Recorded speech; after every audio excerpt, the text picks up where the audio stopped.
The bustling diner was alive with clinking dishes, the hum of conversation, and the sizzle of breakfast orders from the kitchen. Among the organized chaos was Harper, a young waitress with a warm smile and a kind heart. She had a knack for making even the grumpiest regulars crack a smile, and prided herself on giving every customer her best. But this morning felt different. As Harper carried a tray of steaming pancakes past the window, something caught her eye. A small golden retriever puppy sitting near the curb.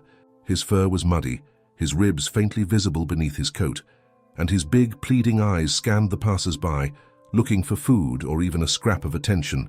Harper paused, her heart aching for the little creature. The puppy wasn't barking or begging. He just sat quietly, staring longingly at the plates of food being carried inside. A soft whine escaped his lips as he sniffed the air. "Poor thing," Harper whispered under her breath, her fingers tightening around the tray. She knew stray dogs weren't uncommon in the area, but something about this pup struck a chord deep within her. He looked abandoned, yet hopeful. Setting the tray down, Harper turned to her manager, Mr. Connors. "Hey, do you think I could—" "No," he interrupted sharply, barely glancing up from his clipboard. "Don't even think about it, Harper. We're not feeding strays." Harper bit her lip, frustration bubbling inside her. The diner threw away food every day. What harm would one meal do? Moments later, as she passed by the counter, she made a decision. Harper grabbed a plate of scrambled eggs, bacon and toast left uneaten by a customer. She wrapped it quickly, adding a small cup of water, and headed out the door. The puppy flinched as she approached but didn't run. "Hey, little guy," Harper said softly, crouching down. "Are you hungry? Here, this is for you." The golden retriever tilted his head, hesitant but curious. Slowly, he sniffed the food before devouring it with a hunger that broke Harper's heart. She stroked his head gently, whispering, "You're not alone anymore." Unbeknownst to Harper, her act of kindness had been witnessed, and her life was about to change forever. Harper lingered outside the diner for a moment longer, watching the golden retriever wolf down the food. His tail wagged faintly, the first hint of joy she'd seen in the little creature. She couldn't help but smile. "You were starving, huh? Poor thing," she murmured softly, reaching out to gently scratch behind his ear. The puppy paused, looking up at her with grateful, soulful eyes, eyes that told stories of hardship and loneliness. "Harper!" The voice snapped her out of the moment like a whip crack. She turned quickly to see her manager, Mr. Connors, standing in the doorway with his arms crossed, his face twisted in disapproval. "What are you doing?" he barked, his tone loud enough to draw attention from inside the diner. Harper stood up, brushing her hands against her apron. "You were just feeding a stray dog," he interrupted, marching closer. "I told you not to do that. How many times do I have to remind you that this is a business, not a charity?" Harper's cheeks flushed with embarrassment as she glanced over at the customers who were now peering through the window, whispering among themselves. "Mr. Connors, it was just a plate of leftover food," she argued, trying to keep her voice calm. "We throw so much away every day, and this little guy clearly needed it." Mr. Connors shook his head, his expression cold. "And what happens when he comes back tomorrow? And the next day? We'll have strays all over the place. It's bad for business. If the health inspector sees this, we could get fined."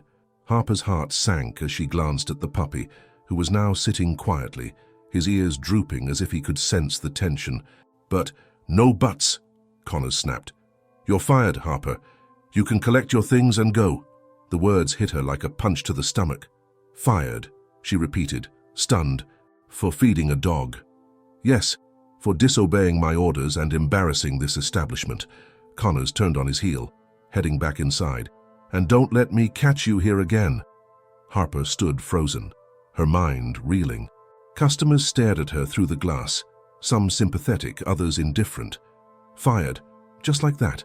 Tears stung her eyes, but she refused to let them fall. Instead, she crouched back down beside the puppy, forcing a smile for his sake. "It's okay, buddy," she whispered. "It's not your fault." The golden retriever leaned against her, as if offering comfort, and Harper ran her hand through his soft, matted fur. "What do I do now?" she murmured, mostly to herself. She had bills to pay, rent due at the end of the month, and now no job to rely on, all for an act of kindness that felt so small, yet so significant. The puppy licked her hand softly, wagging his tail as if trying to reassure her. Despite everything, Harper felt a flicker of hope, like the little dog was telling her that things would somehow be okay. Just then, the soft hum of an approaching car caught her attention.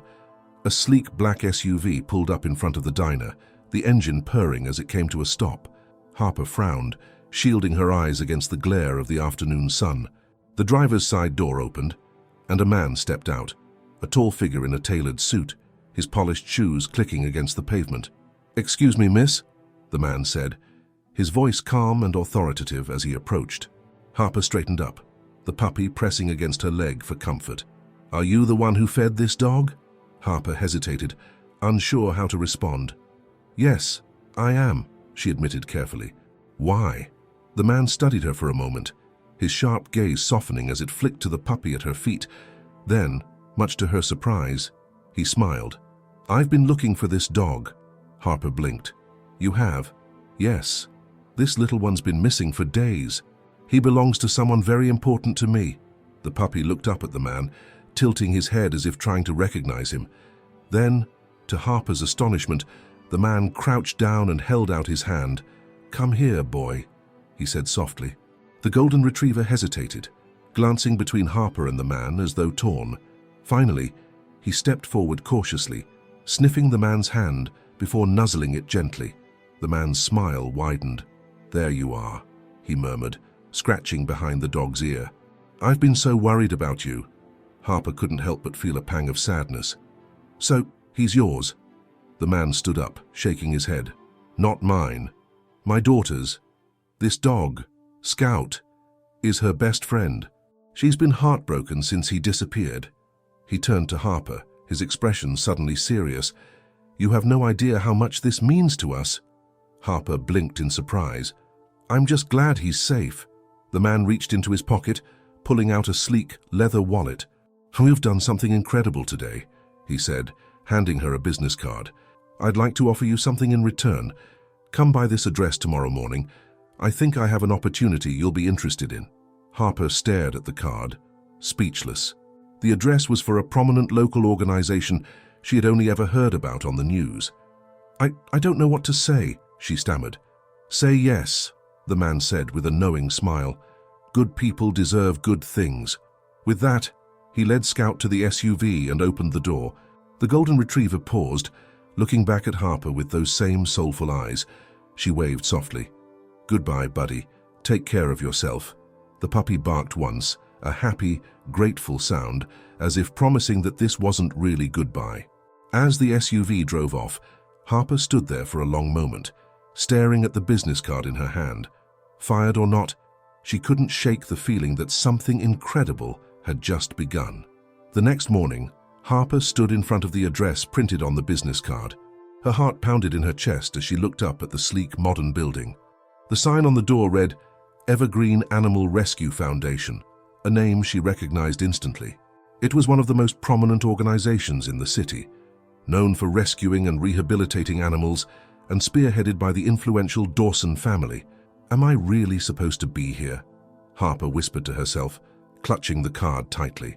She thought back to yesterday. The dog, the stranger, the sudden offer. It felt surreal.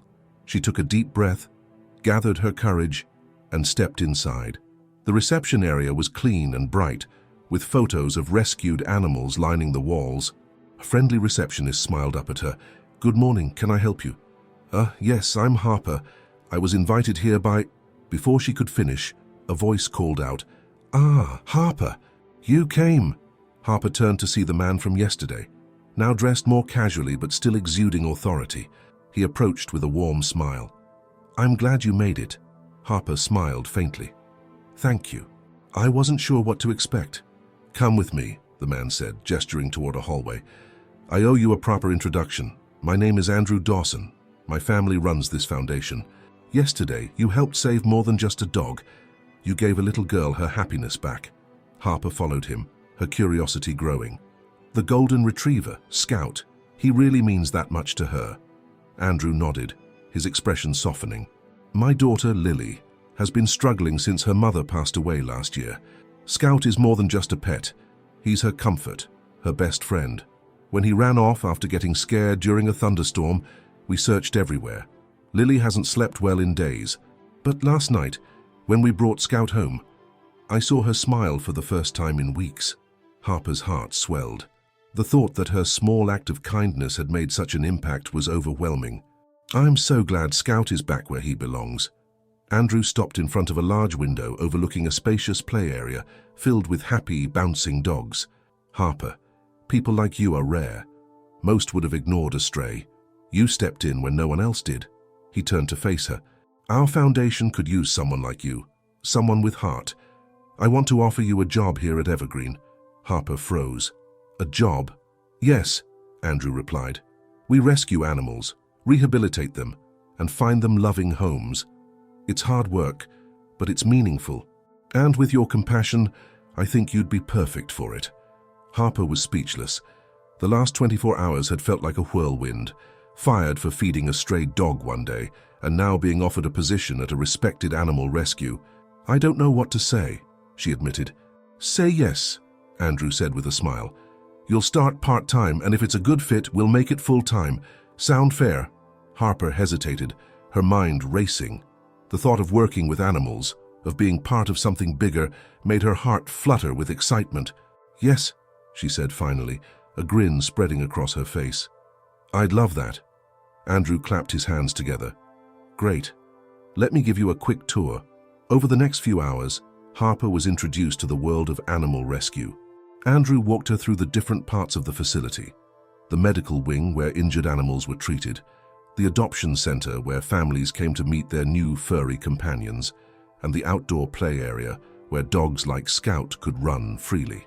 This place is incredible, Harper said, watching a group of puppies tumble around playfully. It is, Andrew agreed, his voice proud, but it's not without challenges. Many of these animals come to us scared, abused, or abandoned. It takes time, patience, and a lot of love to help them trust again. Harper looked out at the animals, her mind flashing back to Scout's weary, soulful eyes the day before. I think I can do that, she said softly. I know you can, Andrew replied. As the day wound down, Harper was helping clean out one of the kennels when she felt a tug on her pant leg. She turned to see a scruffy little terrier, Mick, staring up at her, his tail wagging furiously. She laughed, crouching down to scratch behind his ears. Well, aren't you adorable? That's Tucker, said one of the volunteers passing by. He's been here a while. Sweet little guy, but he's nervous around people. Not anymore, apparently, Harper replied, as Tucker licked her hand. The connection she felt with the animals was instant and natural, and for the first time in weeks, she felt a spark of joy. That evening, as Harper left the foundation, she found herself replaying the day's events over and over in her mind. Yesterday, she had been humiliated, fired, and unsure of her future. Today, she was walking home with a renewed sense of purpose and a job that already felt right. Her phone buzzed, pulling her out of her thoughts. It was a message from an unknown number. Thank you for taking care of Scout. My dad says you're working at the rescue now, and I just wanted to say you're amazing. Lily. Harper smiled as she read the text. A single moment of kindness had set off a chain of events she never could have predicted.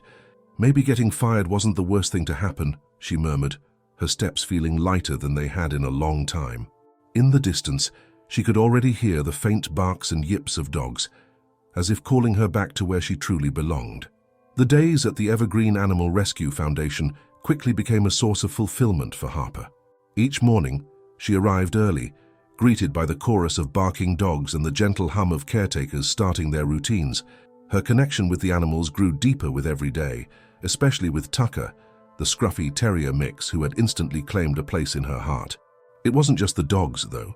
The people at the foundation were a team, passionate, kind, and supportive. Harper hadn't felt this sense of belonging in a long time. Andrew had been right. This work was hard, but it was also meaningful. One afternoon, about a week into her new job, Harper was sitting on the floor of the play area, laughing as Tucker tugged on a frayed rope toy, when Andrew approached her with a thoughtful expression. Harper, can I talk to you for a second? She looked up, her smile fading slightly at the seriousness in his voice. Of course. Andrew motioned for her to follow him inside, leading her to his office. The walls were lined with photos of successful adoptions and stories of rehabilitated animals, each picture a testament to the Foundation's work. Andrew sat behind his desk, gesturing for Harper to take a seat. "I wanted to check in on you," he began, his tone gentle. "You've been doing incredible work here, Harper. The way you connect with the animals, it's something special." Harper's face warmed with pride. "Thank you. I've never felt more at home." Andrew smiled faintly, but hesitated before continuing. "There's something I need to share with you, though, something about your old boss." Harper froze. "Mr. Grady?" "Yes." Andrew leaned forward, his voice dropping slightly. "It's come to my attention that what happened at the diner, your firing, may not have been about the food you gave to Scout." Harper blinked, confusion clouding her features. "What do you mean?" Andrew sighed. "Someone anonymously reported Mr. Grady to animal control a few months ago. Apparently, he's been mistreating animals near his diner, strays that wander too close or linger around for food. The report claimed he'd been scaring them off aggressively or worse." Harper felt her stomach drop. "You're saying he's been hurting them?" Andrew nodded grimly. "The investigation didn't go very far at the time because there wasn't enough evidence, but your story caught my attention, and I started digging around. It seems like you feeding Scout was the final straw for Mr. Grady. He didn't want the dog hanging around his diner, and your kindness threatened the way he handled the situation." Harper sat back in shock. She had known Mr. Grady could be cold, but to think he would go as far as mistreating animals left her speechless. "I can't believe this," she murmured. "He fired me because I did the right thing, because I showed kindness to a dog." "That's exactly why we need people like you, Harper," Andrew said firmly. "When I saw how you cared for Scout, I realized you were someone who wouldn't turn a blind eye to cruelty." Harper's mind raced. The thought of Mr. Grady mistreating other strays, animals who were helpless and alone, made her blood boil. "Is there anything we can do?" she asked, her voice shaking with determination. Andrew smiled faintly, as though he had been waiting for her to ask. "Actually, yes. I've been working on a partnership with animal control to address cases like this, but we need more evidence to take action." Harper leaned forward, her eyes narrowing. "Tell me what I can do to help." That evening, Harper couldn't stop thinking about Mr. Grady. Memories of her time at the diner resurfaced. The stray cats she had sometimes seen lurking in the alley, the way Grady would yell and chase them off with a broom. At the time, she hadn't thought much of it, but now it all made sense. Her resolve hardened as she walked home, Tucker trotting happily beside her on a leash. Andrew had allowed her to bring him home as a foster, a temporary arrangement that already felt permanent. "You're coming with me tomorrow," she murmured to Tucker, scratching behind his ears. "We're going to make sure no other animal has to suffer because of him."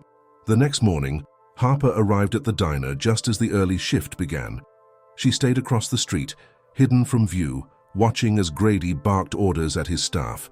Her heart pounded in her chest as she noticed something in the alley, a small figure darting behind a dumpster. It was a kitten, scrawny and dirty, clearly searching for scraps. Harper's stomach twisted. She watched as Grady stepped outside, spotted the kitten, and grabbed a broom. "Get out of here!" he shouted, swinging the broom aggressively. The kitten hissed and bolted, disappearing into a narrow gap between buildings. Harper clenched her fists. "That's enough," she muttered. She pulled out her phone, capturing the scene on video. Over the next few days, Harper continued to gather evidence. With the help of a few evergreen volunteers, she documented Grady's behavior towards stray animals, his yelling, his threats, and even attempts to scare them off with water hoses.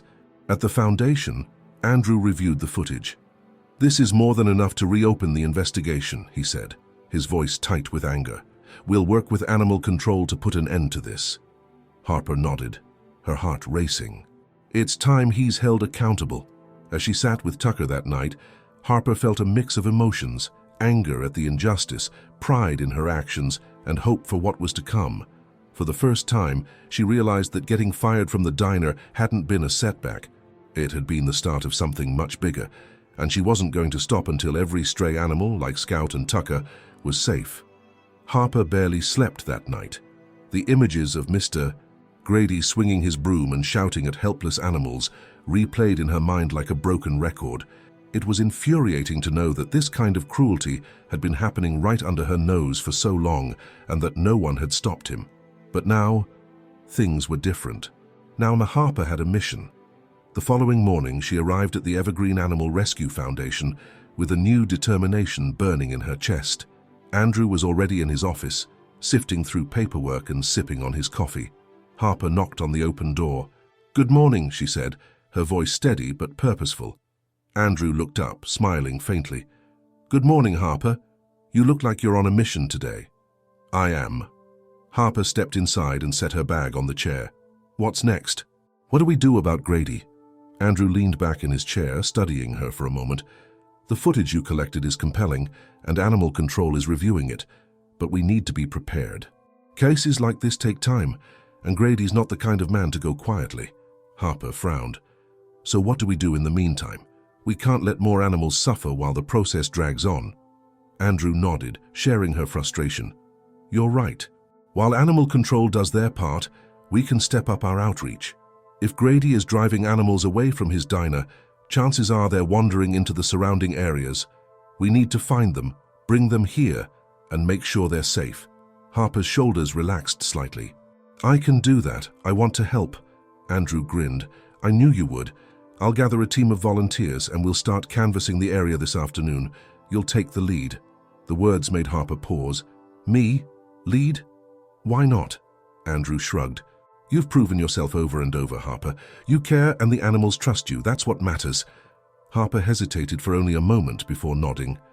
"Okay, I'll do it." That afternoon, Harper and a small team of Evergreen volunteers, armed with crates, blankets, and treats, set out into the neighborhood surrounding the diner. It was a crisp autumn day, and Harper couldn't help but notice how quiet the streets were compared to the bustling diner she had once called her workplace. Tucker trotted happily at her side, his leash loose in her hand.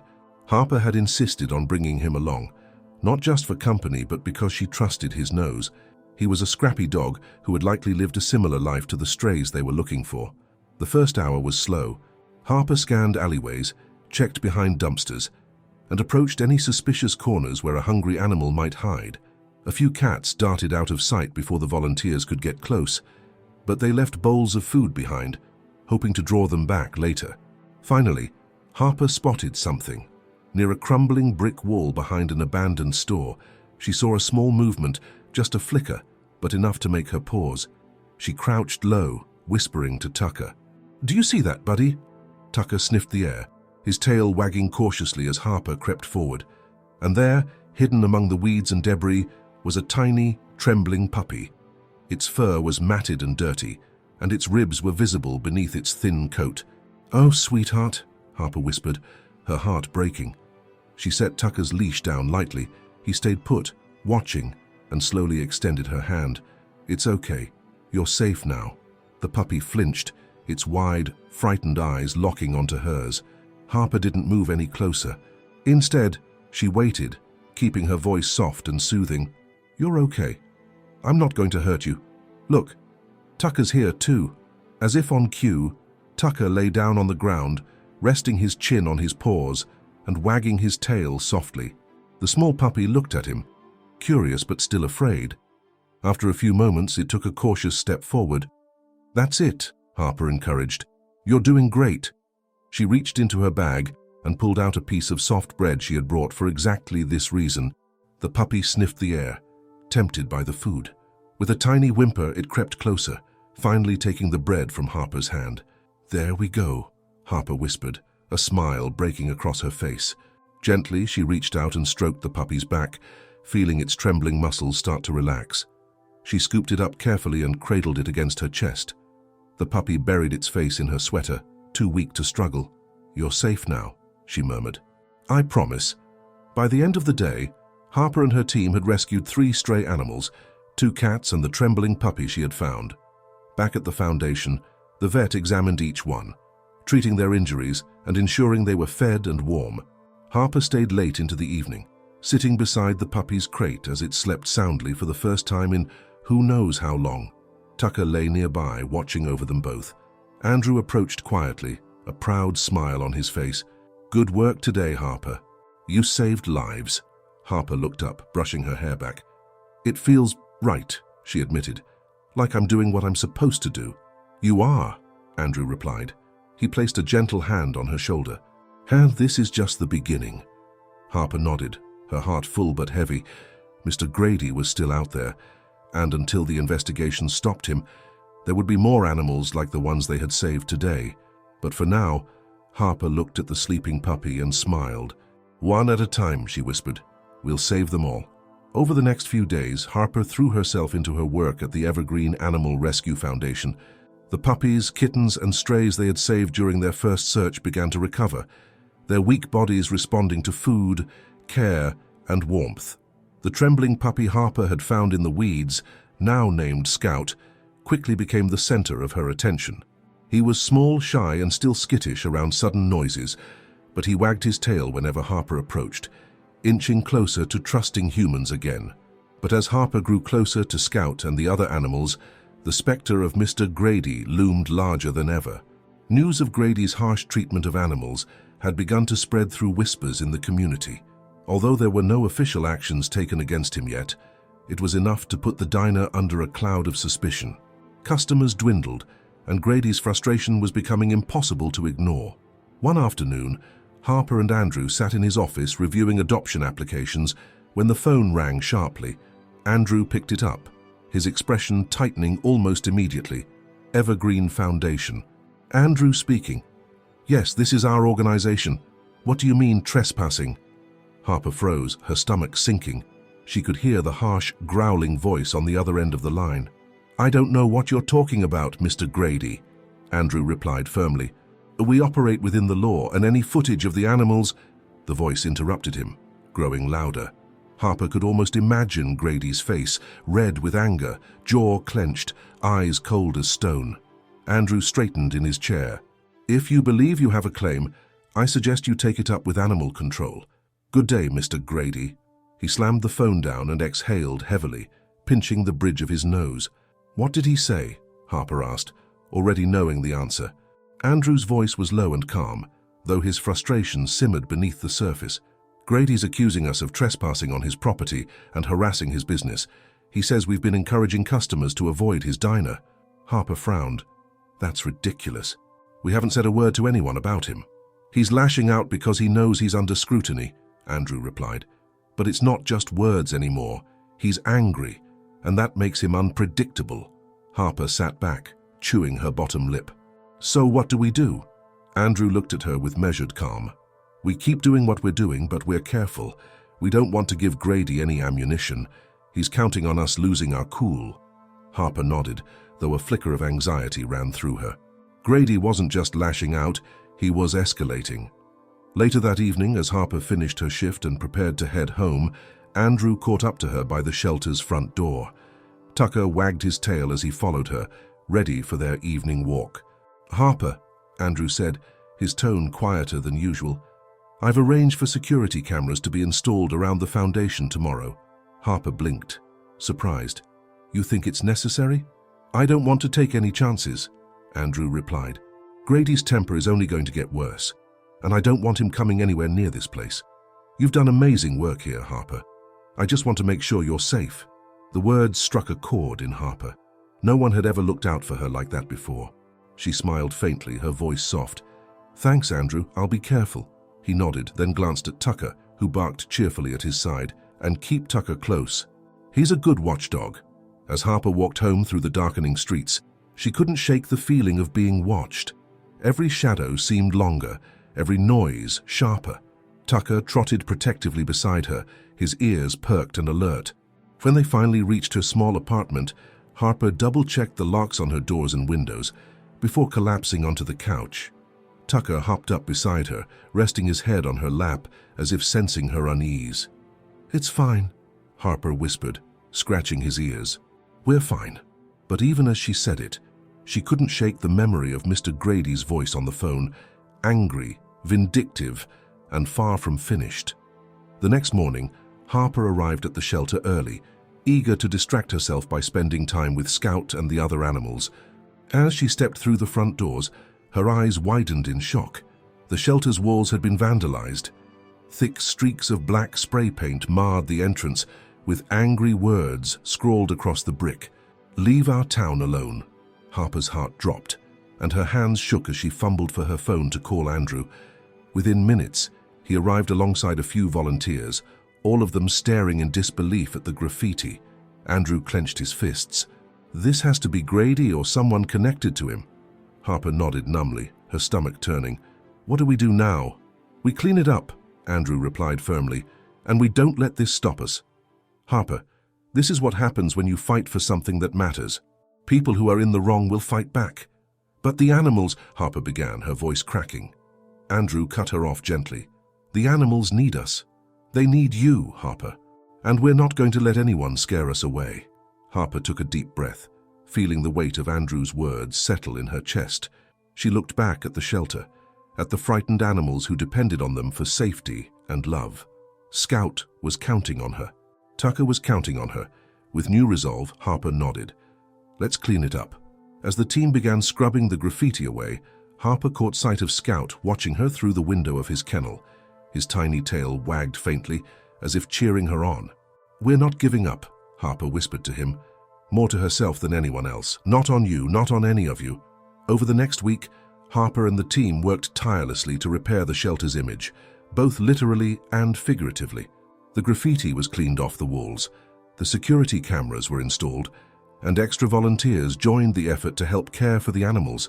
The incident had shaken everyone, but it also sparked a wave of community support. People who had heard about the vandalism began showing up with donations of food, blankets, and supplies. Local news outlets covered the story, casting a spotlight on the shelter's mission and the struggles they faced. "Looks like we're getting through to people," Andrew said one afternoon, standing next to Harper as they sorted donations. "Sometimes it takes a crisis to wake people up." Harper smiled faintly, though her mind was elsewhere. Ever since the incident, she'd been glancing over her shoulder more often, walking Tucker a little closer and worrying about what Grady might try next.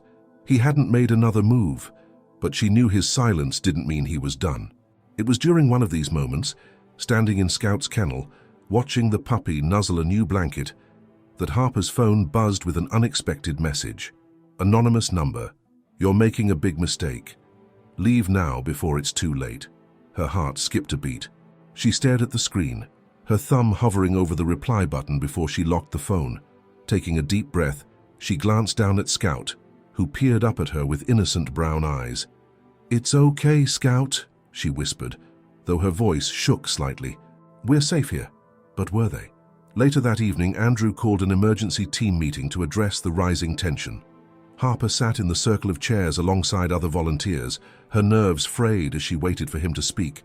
"All right, everyone," Andrew began, his tone calm but serious. "I won't sugarcoat this. What we're doing here is making waves, and some people don't like it. We've all heard the rumors about Grady and his treatment of animals. What we're seeing now is his way of fighting back, trying to scare us off. But we haven't done anything wrong," one of the volunteers chimed in, frustration evident in her voice. "That's exactly why we can't back down," Andrew said firmly. "If we stop now, we're letting him win. The animals, Scout, Tucker, all of them, they don't have anyone else. This shelter is their lifeline." Harper nodded, her resolve hardening. "What about the threats?" she asked quietly. Andrew's gaze softened as he turned toward her. "We're reporting everything to the police, Harper. You're not alone in this. If anyone so much as sets foot near you or the shelter, we'll take action."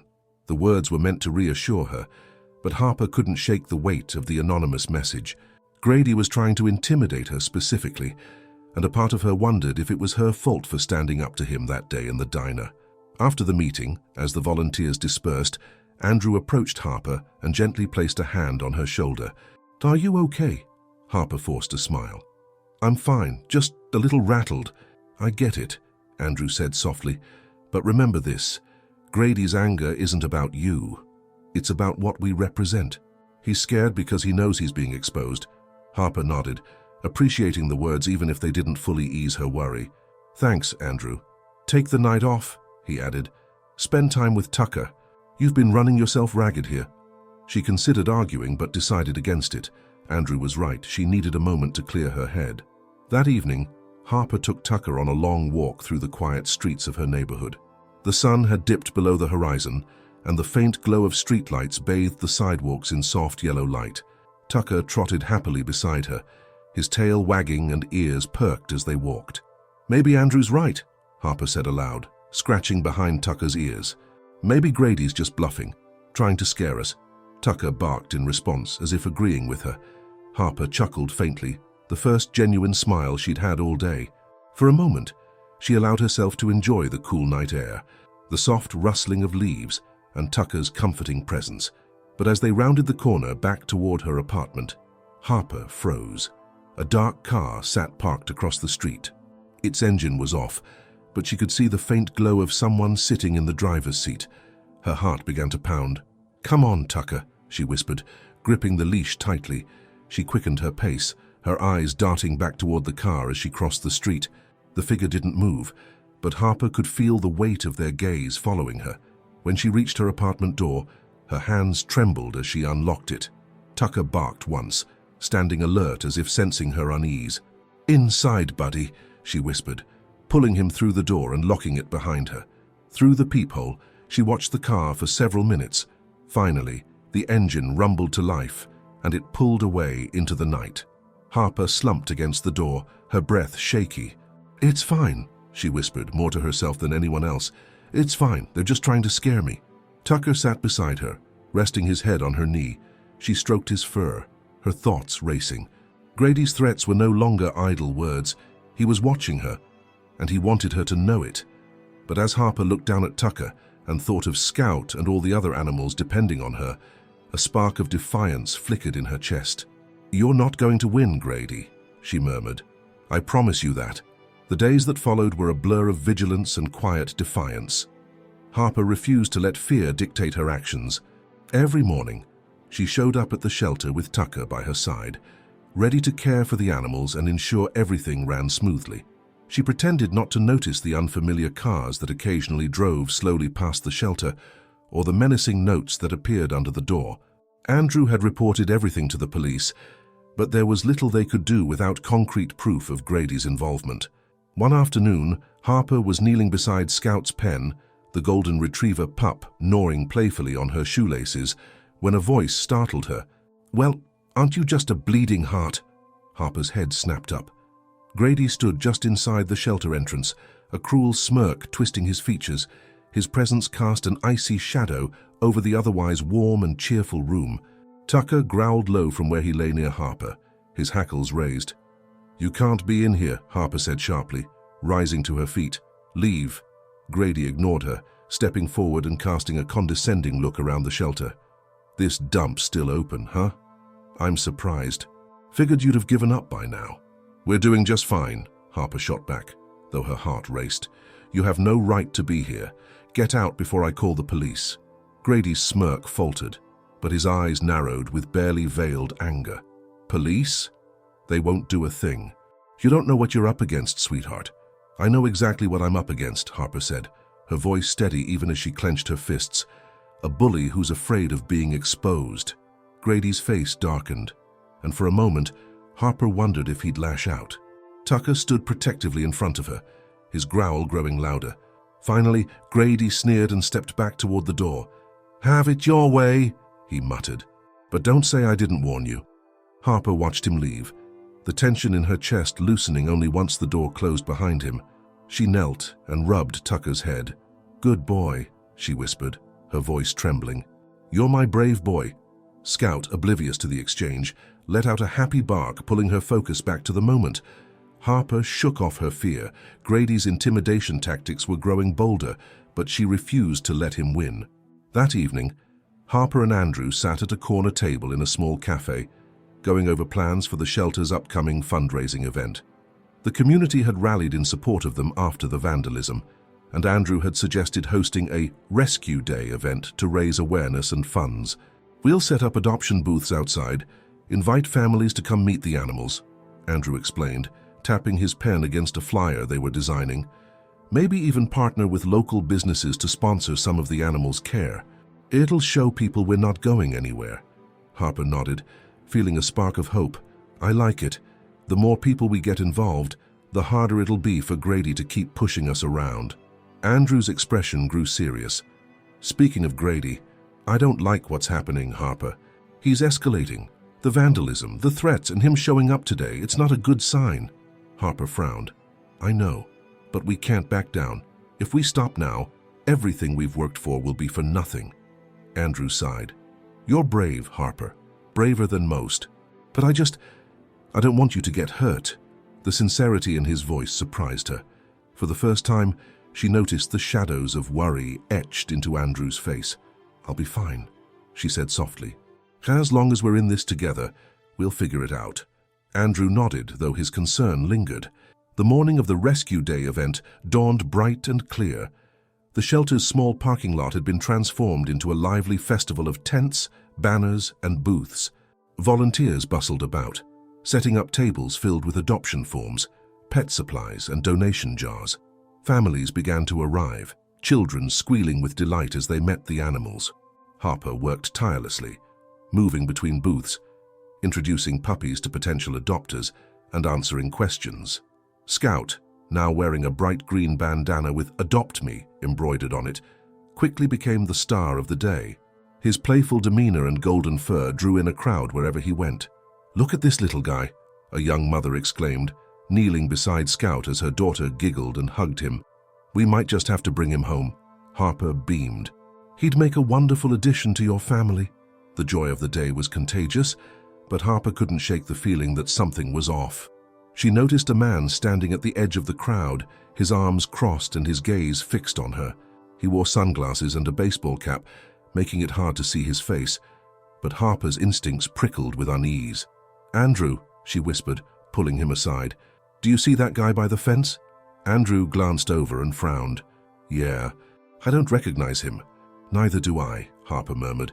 He's been watching me. Stay close to the volunteers, Andrew said firmly. I'll keep an eye on him. The man lingered for another half hour before disappearing into the crowd.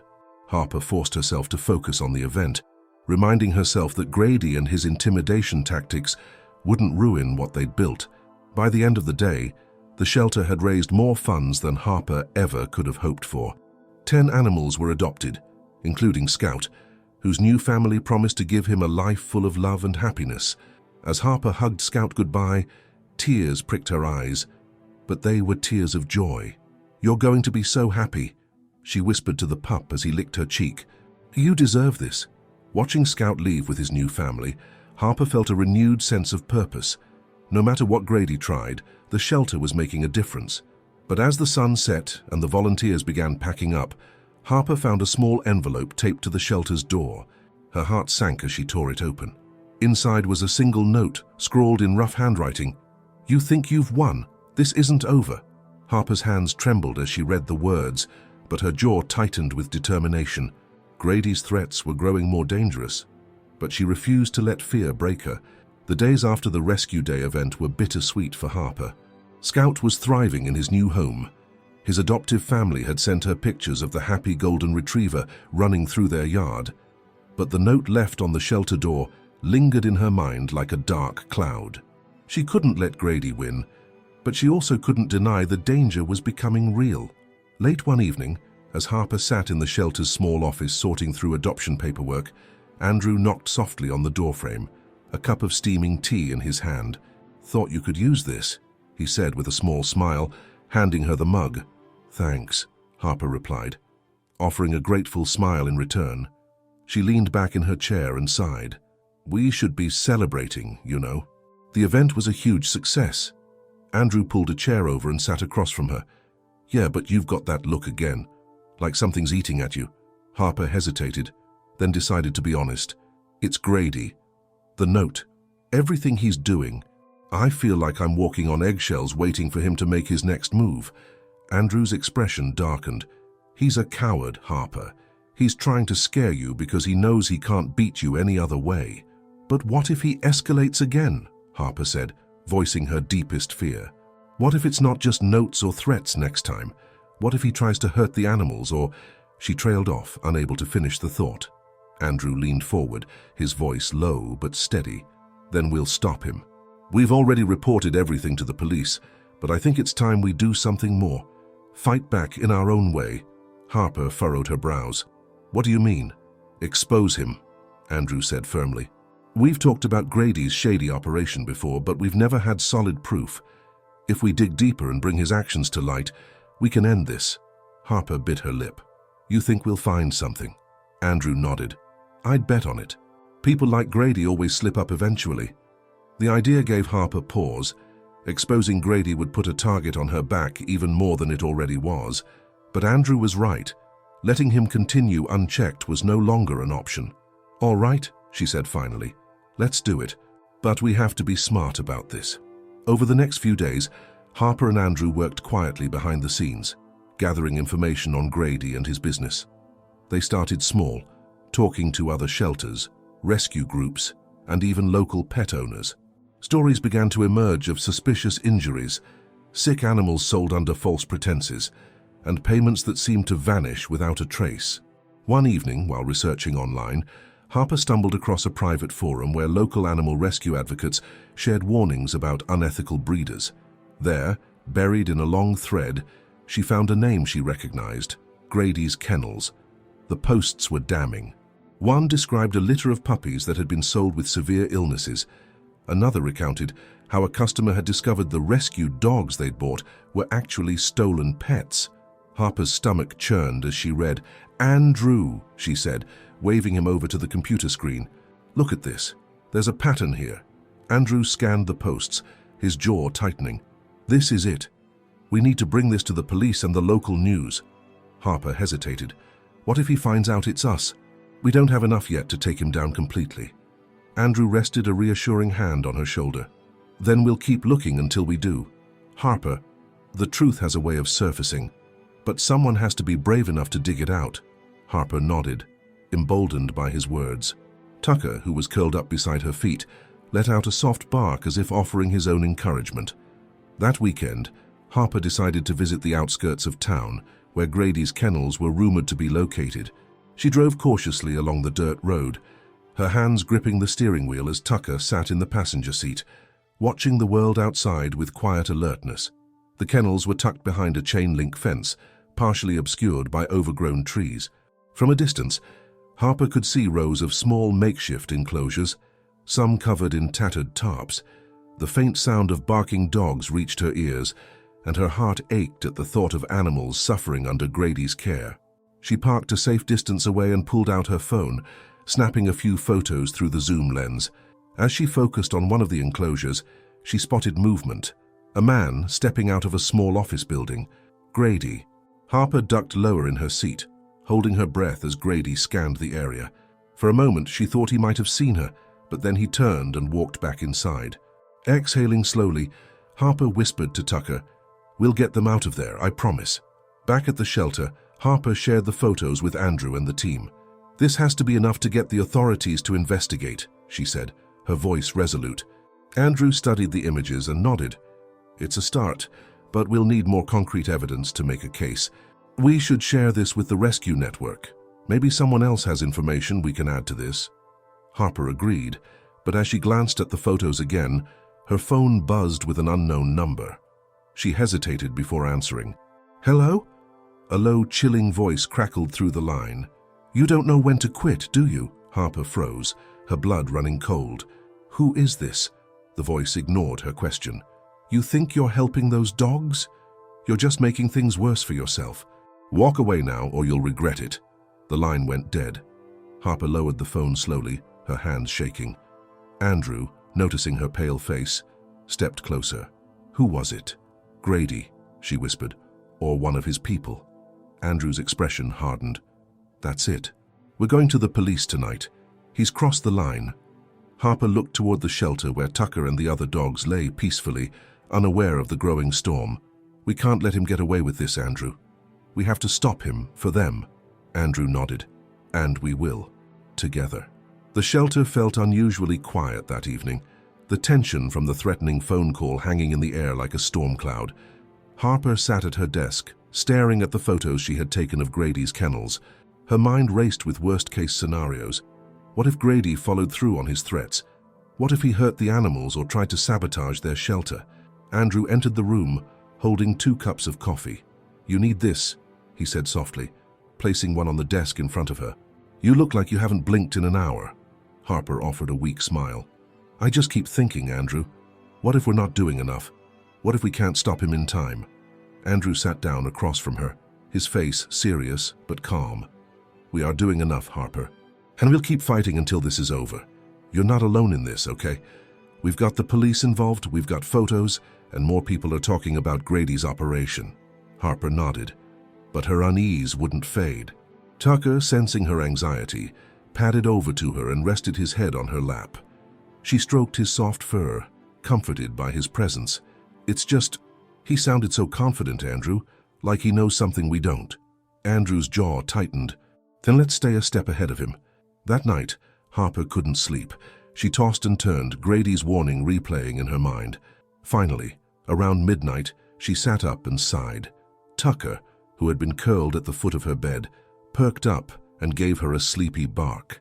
All right, buddy, Harper whispered. Let's take a walk. Pulling on a jacket, she and Tucker stepped outside into the crisp night air. The shelter grounds were still and silent, illuminated by the faint glow of the moon. Harper tightened her scarf and let Tucker guide her toward the edge of the property. Walking always helped clear her head, and she hoped it would work this time. As they passed the storage shed, Tucker suddenly froze, his ears pricking up. He let out a low growl, his body tense. What is it, boy? Harper whispered, her heart pounding. She followed Tucker's gaze and spotted something, movement in the shadows near the back fence. Her breath caught as she squinted into the darkness. A figure. Someone was there. Hey! Harper called, her voice sharper than she intended. The figure turned toward her for a split second, their face obscured by the night, before they bolted, disappearing into the nearby woods. Tucker, stay! Harper commanded, as the dog barked furiously. She pulled out her phone, fumbling to dial Andrew's number. Andrew, she said as soon as he picked up, someone's on the property. They ran off toward the woods. Stay there, I'm on my way, Andrew replied, his voice alert. Harper stayed frozen in place, her eyes darting toward the shadows. Her heart raced as a terrifying thought crept in. Grady wasn't bluffing. He's here. Within minutes, Andrew arrived, flashlight in hand. What happened? He asked breathlessly. Harper quickly explained, pointing toward the spot where she'd seen the intruder. Andrew swept the area with the flashlight beam, but the person was long gone. He examined the fence and paused, his brow furrowed. Harper, he said gravely, pointing to a section of the fence. It had been cut. She felt her stomach drop. Oh no, they're trying to get in, Andrew muttered, his voice tight. We need to lock everything down, double-check the dogs, the locks, everything. Together, they rushed back to the shelter. Andrew checked the perimeter, while Harper inspected each kennel, counting the dogs and ensuring all doors were secure. Tucker followed her closely, his growls low and protective. Finally, after what felt like hours, Andrew returned. No one's here now, but we need to call the police again. This wasn't just a scare, he's testing us. Harper nodded, her hands shaking slightly as she stroked Tucker. And what happens if we fail that test? Andrew crouched beside her. We won't. We're stronger than him, Harper. And we've got something he doesn't. People who care about what's right. The police arrived shortly after, inspecting the damaged fence and taking Harper's statement. An officer reassured her they would patrol the area for the next few nights, but the encounter had rattled her deeply. As the officers drove away, Andrew turned to her. You should get some sleep, he said. Harper shook her head. I can't. I won't leave the shelter tonight. Then neither will I, Andrew said firmly. Together, they set up makeshift cots in the shelter's office. Tucker curled up between them, a steadfast guardian in the dark. As Harper lay there, staring at the ceiling, her resolve hardened. Grady had tried to intimidate her, to make her feel powerless, but he had underestimated her. We're going to stop him, Andrew, she whispered in the darkness. Andrew's voice was quiet but resolute. We will. The next morning, Harper arrived at the shelter's front door to find an envelope taped to the handle. Her heart pounded as she tore it open, revealing a chilling message scrawled in bold black ink. Back off. This isn't over. Harper clenched the note in her fist, her expression hardening. Tucker barked at her side, sensing her anger. Andrew stepped beside her, reading the note over her shoulder. That's it. I'm done playing his games. It's time we take this public. Harper looked at him, determination blazing in her eyes. "Let's end this." The note in Harper's hand felt heavier than paper as the words echoed in her mind. "Back off. This isn't over." The time for quiet measures had passed. She turned to Andrew, her voice firm with conviction. "We're not backing down," she said. "We're taking this public. People need to know what Grady's been doing, and they need to know now." Andrew nodded. "I'll get the press involved. Between the photos we've taken, the evidence of neglect, and this intimidation, the public will rally behind us. Grady won't be able to hide anymore." Harper moved swiftly, contacting local animal rescue groups and community leaders. She explained the situation with the rogue kennel and shared photos of Grady's abuse. The response was immediate. Outrage and support flooded in. Within hours, local animal welfare pages on social media began posting Grady's name, detailing the horrors uncovered at his property. Harper's phone buzzed constantly as volunteers and supporters pledged their help. The next day, Harper stood in front of a small crowd of reporters and volunteers outside the shelter. Her hands trembled slightly, but Tucker sat by her side, his calm presence giving her strength. Cameras were pointed at her, and microphones hovered close. She took a steadying breath before speaking. "My name is Harper, and I run this shelter to save and protect animals in need. But what we've discovered over the past few days has been devastating. There's a man in this community, Grady Walker, who runs an illegal kennel where dogs are kept in horrific conditions. We've seen the abuse with our own eyes, and we have the evidence to prove it." Murmurs rippled through the crowd, but Harper pressed on. "This man has tried to silence us. He's made threats, he's damaged property, and he's attempted to intimidate our team. But I'm standing here today to say we will not stop until his operation is shut down, and every animal he's harmed is safe. These dogs can't speak for themselves, but we can speak for them." The crowd erupted in applause, and the reporters began firing questions. "What evidence do you have?" one asked. Harper held up a folder. "Photos of the conditions, veterinarian reports on rescued dogs, and statements from witnesses. Has he threatened you directly?" Another reporter pushed. "Yes," Harper said, her voice unwavering. "But we refuse to back down." Andrew stepped up beside her, addressing the crowd. "Grady Walker has hidden in the shadows for too long. We're asking the community, law enforcement, and animal rights organizations to step in and ensure justice is served. No animal deserves to suffer like this." As the press conference ended, volunteers began handing out flyers with information about the illegal kennel. Support poured in from all directions. Neighbors offered to help secure the shelter. Businesses pledged donations, and rescue groups shared Grady's name across every platform. Back at the shelter, Harper sat at her desk, answering phone calls and emails from people wanting to help. Andrew walked in, holding his phone with an excited expression. "Harper, you're not going to believe this," he said.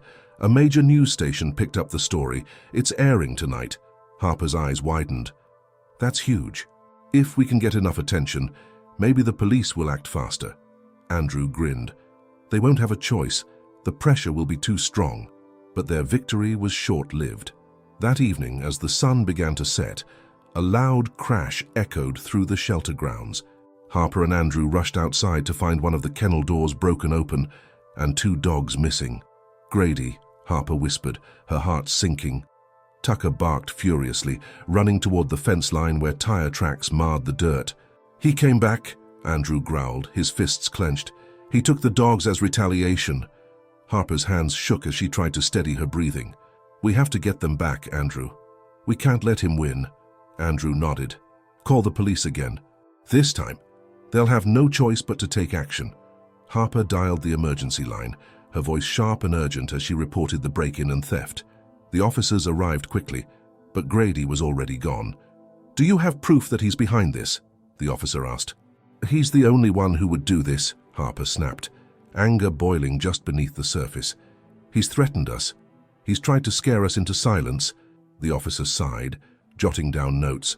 "We'll start a search, but you should also tighten security here. He's clearly escalating." As the police left, Harper sat on the office steps, her head in her hands. Tucker leaned against her, offering silent comfort. Andrew sat beside her, his voice low. "We'll find them, Harper. I promise." Harper lifted her head, determination blazing in her eyes. "This ends now. If the police won't stop him, then we'll find another way." The following morning, Harper and Andrew put out a public plea on social media, offering a reward for any information about the stolen dogs. The news station picked up the story, airing footage of the devastated shelter and the missing dogs. That afternoon, Harper received an anonymous tip. A shaky voice on the other end of the line whispered, "I know where he's keeping the dogs." Harper's pulse raced. "Where?" The caller gave her an address, a rundown property deep in the woods, far from town. "You didn't hear it from me," the voice added before hanging up. Harper stared at the phone, adrenaline coursing through her veins. Andrew watched her carefully. "What is it?" "I know where they are," she said. "Grady's hideout." Andrew's eyes narrowed. "Harper, this could be dangerous." Harper shook her head. "I don't care. We have to save them." Andrew grabbed his keys. "Then let's go." Tucker barked, ready to follow them. Harper glanced down at him and smiled faintly. "All right, boy, you're coming with us." As they headed toward Grady's hideout, Harper gripped the steering wheel, her resolve unshakable. This was it, the final stand. Harper's truck rumbled down the dirt road leading into the woods, headlights slicing through the approaching dusk. Tucker sat in the back seat, his ears perked and eyes alert, as though he sensed the urgency of the mission. Andrew gripped the door handle, his face tense. "You're sure about this place?" he asked, scanning the shadowy trees around them. Harper nodded, determination etched across her face. That call was real. I could hear it in their voice. "Grady's here, and so are those dogs. We can't wait for the authorities anymore." As they approached the clearing, a rundown property came into view. The dilapidated building was surrounded by a rusty wire fence, its sagging gate slightly ajar. From a distance, they could hear faint barking. Harper's heart leapt in her chest. "They're here," she whispered. Andrew exhaled sharply, pulling out his phone. "I'll call the police again and let them know where we are." Harper shook her head. "There's no time to wait. I'll go in first, check it out, and signal you if it's clear." "Harper, I'll be careful," she cut him off. "But those dogs need us." Before Andrew could argue further, Harper slipped out of the truck, Tucker following close behind. She crouched low as she approached the gate, slipping through the opening and into the property. The barking grew louder as she crept toward the main building, the weight of silence pressing heavily on her shoulders. Tucker moved like a shadow at her side, his nose twitching as he tracked the scent. Harper whispered softly to him, "Easy, boy, stay close." As she rounded the corner of the building, Harper's eyes widened. There, in a makeshift pen covered with torn tarps, were the missing dogs, 2 golden retrievers, trembling and pressed against the far corner. Their eyes reflected fear, but also recognition as they spotted her. Harper's voice cracked with relief. "I see them," she whispered, glancing back toward the truck where Andrew waited. She waved her arm in a quick signal. Andrew gave her a thumbs up before disappearing back into the truck, likely making the call to the police. Carefully, Harper approached the pen, whispering softly to the dogs. "It's okay, babies. I'm here. We're going to get you out of this." Tucker wagged his tail slightly, staying calm so as not to frighten them further. As Harper reached for the latch, a voice suddenly sliced through the darkness. "What the hell do you think you're doing?" Harper froze. Grady Walker stepped out of the shadows, his bulky frame illuminated by the faint glow of a flickering porch light. His face was twisted in anger, and in his hand he clutched a thick metal crowbar. Tucker growled low in his throat, stepping protectively in front of Harper. Harper straightened, refusing to back down. "Let these dogs go, Grady," she said firmly. "It's over. The whole town knows what you've been doing. You can't get away with this." Grady let out a bitter laugh, taking a step closer. "You think you're going to stop me? You've got no right to be here." Harper held her ground, her heart pounding. "The police are on their way. You'll never hurt another animal again." Grady's expression darkened. "I've dealt with people like you before. You don't scare me." He raised the crowbar, taking another menacing step toward Harper. Suddenly, Tucker lunged forward with a ferocious bark, his sharp growl echoing through the clearing. Grady stumbled back, caught off guard as the golden retrievers began barking wildly in unison. The noise was deafening, enough to momentarily rattle Grady. At that exact moment, Andrew burst onto the scene, shouting, "Harper, the police are here!" Red and blue lights flashed in the distance, sirens cutting through the tense standoff. Grady turned, realizing he was out of time. With a furious glare, he tossed the crowbar to the ground and bolted for the woods, disappearing into the shadows. "Coward!" Andrew shouted after him, his voice full of contempt. Harper wasted no time. She rushed to the pen and unlatched the gate. "Come here, sweethearts," she said gently, kneeling as the two retrievers cautiously approached. They wagged their tails faintly, their trust returning as Harper stroked their matted fur. Tucker sniffed them both, as if reassuring them that everything would be okay. Within minutes, the police cars screeched to a halt, officers jumping out with flashlights and radios crackling. Harper stood as they approached, pointing toward the woods. "He ran that way. Grady Walker. He's the one responsible for all of this." The officers split up, some chasing after Grady, while others examined the pen and checked the dogs. A senior officer turned to Harper with a look of quiet respect. "You saved these dogs tonight. We'll make sure he doesn't hurt anyone else." Harper felt a wave of relief wash over her. She turned to Andrew, who was holding Tucker's leash with a proud grin. "We did it," she said softly. Andrew nodded. "Yeah, we did." The officers carefully loaded the two golden retrievers into their patrol car, assuring Harper they would be taken to safety. One officer handed Harper a blanket, which she draped around the trembling dogs. "You're safe now," she whispered. "Are you going home?" As the adrenaline began to fade, Harper knelt beside Tucker and hugged him tightly.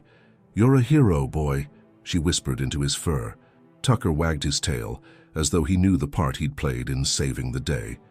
Andrew placed a hand on Harper's shoulder. "They'll be okay now. And Grady, he's finished."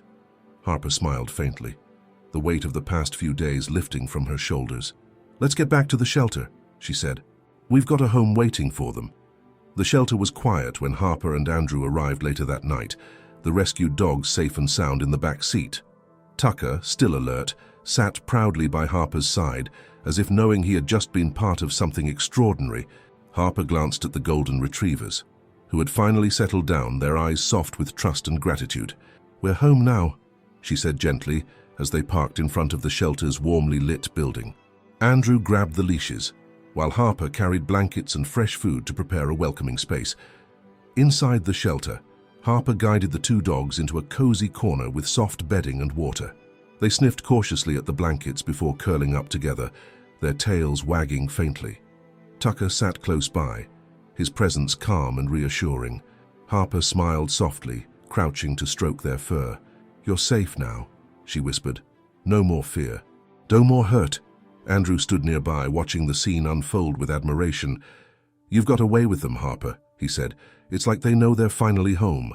Harper glanced up at him, a mixture of exhaustion and joy in her eyes. "It's not just me. It's Tucker, too. They trust him. He's been through so much himself. It's like he's telling them everything will be okay."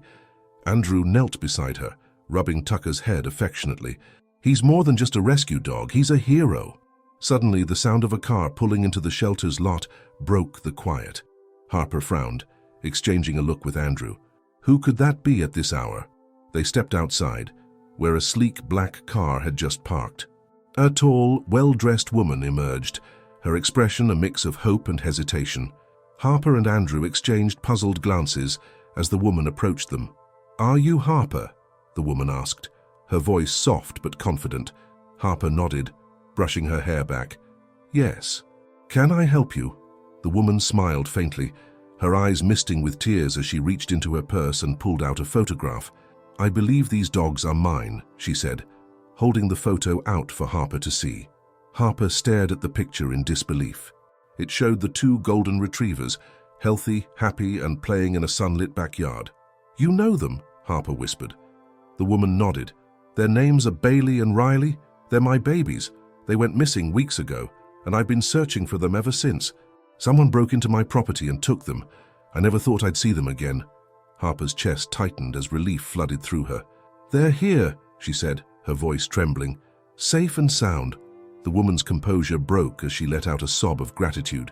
"Thank you," she whispered, her voice shaking. "Thank you for saving them." Harper guided her inside, where Bailey and Riley perked up immediately upon seeing their owner. The golden retrievers barked happily, their tails wagging furiously as they leaped toward her. The woman knelt to embrace them, tears streaming down her face as she murmured their names. "They missed you," Harper said softly, a lump forming in her throat. The woman looked up at Harper, her expression filled with gratitude. I don't know how I can ever thank you for this. You didn't just save them, you saved me too. Harper smiled, wiping a tear from her own cheek. They're home now, and that's all that matters. Andrew stood nearby, his arms crossed with a proud smile. You've given them a second chance, Harper. That's something no one can take away. The woman turned to Harper, pulling a business card from her purse. I run an organization that helps rescue and rehabilitate abused animals, she explained. We've been looking for people like you, people who put animals first no matter what. If you're interested, I'd love to partner with you and help your shelter grow. Harper blinked in surprise. Are you serious? Absolutely, the woman said firmly. The world needs more shelters like yours. Harper looked at Andrew, who grinned and gave her a thumbs up. This is exactly what we've been working toward, he said. It's finally happening. The woman knelt once more to hug Bailey and Riley before preparing to leave. Thank you again, she said as she stood. You saved their lives. Harper watched her drive away, a sense of peace settling over her. Turning to Andrew and Tucker, she exhaled deeply. We did it, she said. They're safe. And we finally made a difference. Andrew grinned. This is just the beginning, Harper. Your shelter's about to change everything. Harper knelt beside Tucker, wrapping her arms around him. And we couldn't have done it without you, boy. You're a real hero. Tucker licked her face, his tail wagging as if he understood every word. That night, as Harper and Andrew closed the shelter, Harper looked back at the sleeping golden retrievers and the life they had saved. The shelter, though small, had become a place of healing, not just for the animals, but for everyone who walked through its doors. Ready for the next challenge? Andrew teased as they locked up. Harper smiled. Always. Tucker barked softly, walking at her side as they headed home. And in that quiet, star-filled night, Harper knew she had found her purpose, a life dedicated to saving those who couldn't save themselves. If this story touched your heart, don't forget to like, share, and subscribe to our channel. Join us for more inspiring tales of compassion, courage, and second chances. And remember, every small act of kindness can change a life. See you in the next story.